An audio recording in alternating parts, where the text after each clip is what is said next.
Hello friends welcome back to my channel more भिडिओবোৰ আপোনালোকৰ ভাল লাগিলে মোৰ চেনেলটো সাবস্ক্ৰাইব কৰিবলৈ নাপাহৰিব।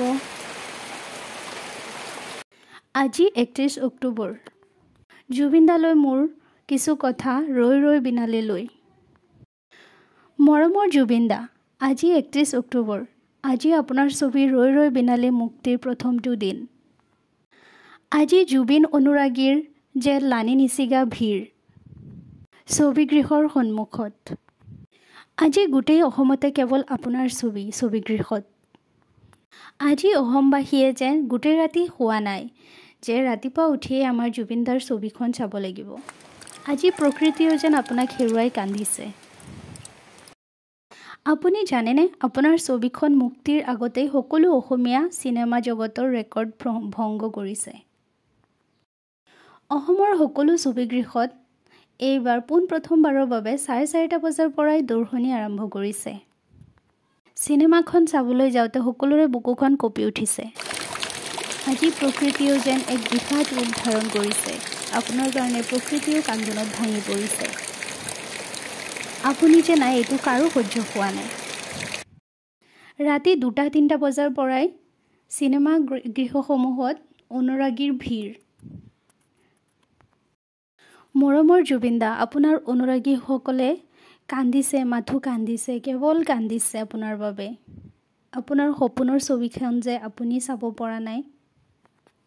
কিন্তু আপুনি চিন্তা নকৰিব, আপোনাৰ সপোনখন আমাৰ অসমৰ সকলো অসমীয়াই যেন দিঠকত পৰিণত কৰিব। এতিয়া আপোনাৰ সপোন সকলো অসমীয়াৰ চকুৰ সপোন হৈ গৈছে।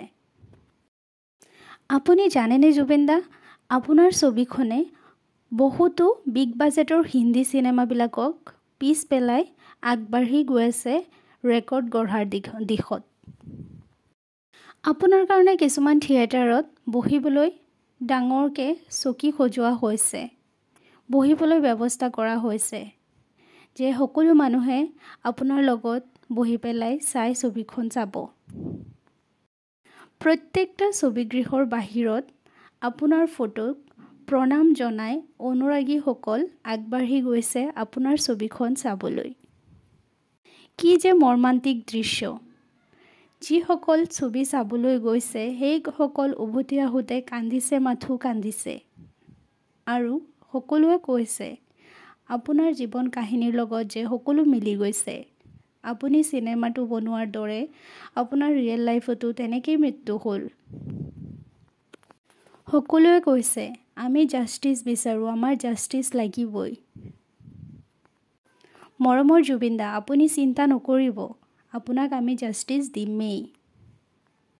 আজি প্ৰকৃতিয়েও যে তীব্ৰ ৰূপ ধাৰণ কৰিছে, প্ৰকৃতিকো জাষ্টিচ লাগে। সেইকাৰণে প্ৰকৃতিৰো কান্দোন আপোনাৰ কাৰণে।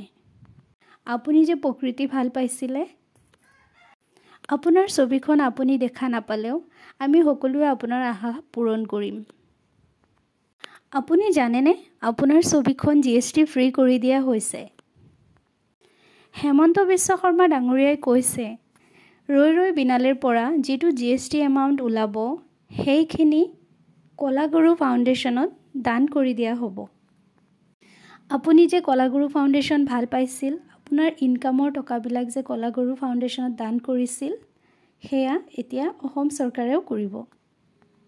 আপুনি জানেনে, আপোনাৰ ছবিখন চাবলৈ এই ৰাতিৰ পৰাই সৰু সৰু বাচ্চাসকল, সৰু সৰু বেবীসকল আৰু বুঢ়া আইতাসকলেও আপোনাৰ ছবিখন চাবলৈ ইমান কষ্ট কৰি বৰষুণৰ মাজত তিতি বুৰি ভিৰ কৰি আছে আৰু কান্দি আছে, কৈ আছে আপুনি যে নাই, তেওঁলোকে বিশ্বাসেই কৰিব পৰা নাই।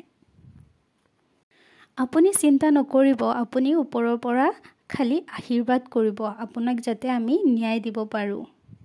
বাই bye, thank you so much for watching.